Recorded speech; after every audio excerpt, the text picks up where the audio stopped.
JCs stands for Junior Chamber International. Junior Chamber International is a leadership development organization composed of young men and women from 18 to 40 years of age. Now, after 40, you cease to become a regular member of the JCI movement, and those who have been conferred the title of JCI Senator are given a lifetime link or a lifetime membership to the organization. And as of now, we have more or less around less than 1% of those who have entered the JCI movement who became JCI senators worldwide. Okay, that's very interesting. Okay, next question to Anna. Anna, why did Israel Life get into something like this? I mean, what benefit does... I should ask them also why they do it, but since they're JCs, they do it for the love of God and country, so I will not ask that. But Israel Life, yes, why? Why do you do it, okay? For the benefit of everyone. I hope you don't get fired by this question. No. For the benefit of everyone, Insular Life is the oldest and the largest Filipino life insurance company. And we are very proud of our heritage as a Filipino company. So when the JC Senate came to us and invited us to participate as their corporate partner, it did not take long. It was very easy for us to say yes, because then we are supporting the search for outstanding Filipinos. Because as a Filipino company, we would like to be the first to herald our outstanding citizens and honor them with this award. That's why when I saw it, I said, wow, this is good, okay? Because we really need to promote what is good. Sometimes what we promote are the wrong things. Besides, so they say, for example, you know, if you're, it's better to be a prostitute because you make a lot of money. But to do the right things, you don't necessarily have to make a lot of money, you know? So I'm so glad that you know you know, Insular Life is really doing something like that. I just hope since 1988. 88. So it's now the 22nd year of the search. Wow, fantastic! I really hope you continue. Let's look at the awardees. Sister, Saint Scholastica. You know, we're last alike. We were neighbors, sister. We're neighbors, yes. So you've been in music for a long time, sister? Yes, yes. And tell us a little more about your music, sister. Yeah. I became the Dean of Music of St. Scholastica's College. It's okay, sister. That's fine. Yeah. When I came home in 1976, actually 1977, after 5 years studies at the University of Michigan in Ann Arbor. When I came home, it was martial law. There were very few students at St. Scholastica, students in music. The parents from Davao, Cagayan de Oro, where I come from, Cebu, Iloilo, and so on, did not send any more their daughters to St. Scholastica's. The time was hard. So I came home to a handful of music students. And the sisters, some of the School of Music in Manila closed up their schools of music. To name a few, Holy Spirit, College of Holy Spirit, St. Teresa's, I think St. Joseph, and St. Paul was about to close. And St. Scholastica was at the verge of closing. No? So I came in, and I thought I would have a nice time. No? I had lots of ideas, lots of energy, but no people.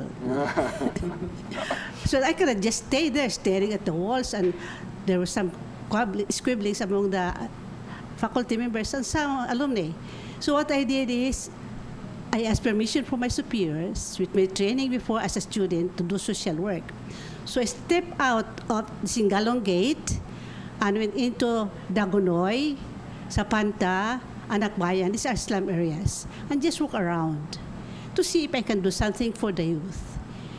Did you use music as a way to help just the youth? Just to find out how to help. You know? So I went out, and then I was like a Pied Piper, you know. So I talked with them, and I said, do you like to play in a bigger area because they have no ground. Play area? Yeah, in Playground, Dagonoy, playground. No Dagonoy, playground. Dagonoy. In Dagonoy, Sapanta, wala. So I took them inside St. Scholastica's and we play baseball, basketball, and so on. And I taught them our songs for Sunday Mass. And then I had guitars, no piano. And so I taught them how to play guitars. And later on, I had rondalia, And so one day, my friends, former friends, knew that I was back, and they were looking for me. They did not find me in my office. And they asked, where is she? She's there in the social center. So they found me there with this walang slippers yung mga bata, no? So I said, what are you doing here? I said, I teach them how to sing. I teach them how to play basketball and baseball. Sister, is that something that you wanted to do all the time? I mean, are you a frustrated entertainer? No. I was anyway, we enjoyed each other. So before I know it, I had a rondalia. Oh, nice. My friends who were wives of the Rotarians came to look for me, and they said, what do you need? I said, slippers, Nice. snacks, guitars, rondalia, and some money to give them for the pasahe, Correct. So that Fantastic, was the start. That was the start of my whatever I have done after that. Right. I'm sure after that is more and more it has grown, etc. I mean, using music to promote good, sister. Wow, Yes, that's yes. fantastic. I mean, people love to hear good music. They would go close to somebody who's playing the guitar, and it really brings out the best. That's true. Yes. Doctor, what about yourself, Doctor? Cardiologist. Yes, I am a cardiologist. I'm a fellow of the American College of Cardiology, fellow of the Philippine College of Cardiology, and so on and so forth. But there is something probably you must know about my career. All right. I never dreamed to be a physician one of these days. All I wanted to do was to be a mathematics professor. Wow. But I don't know why. I think it's because my father really wanted me to do something that he wanted to do for himself, and he wasn't able to realize it. Well, as a tribute to my father, of course, I think what we are now is we owe it to him. We kind of led a very rigid life. Practically all us 5 children, we had to pursue the profession that our father wanted. Well, he was lucky with my brother, whom he wanted to be a lawyer. My brother just retired a few years ago as Associate Justice of the Supreme Court. But with me, all my life, I never wanted to be a physician. But I don't know why I finished medical school from the University of the Philippines, and then I did go abroad for my postgraduate courses. At the time that I left the Philippines, I thought that I could do whatever I want to do for myself. But then I discovered that I was pursuing further training in cardiology. It's only now at the present time that I've come to realize I think God wanted me really to do what He wanted me to do, and that is, yes, I am into cardiology, all right, but I am much of my time now, because I'm already in my 70s, I'm devoting myself to education. Wow, that's Educating the Filipino population on matters pertaining to the heart, because at the present time, statistics shows that cardiovascular disease is the #1 killer now in the Philippines as well as it is worldwide.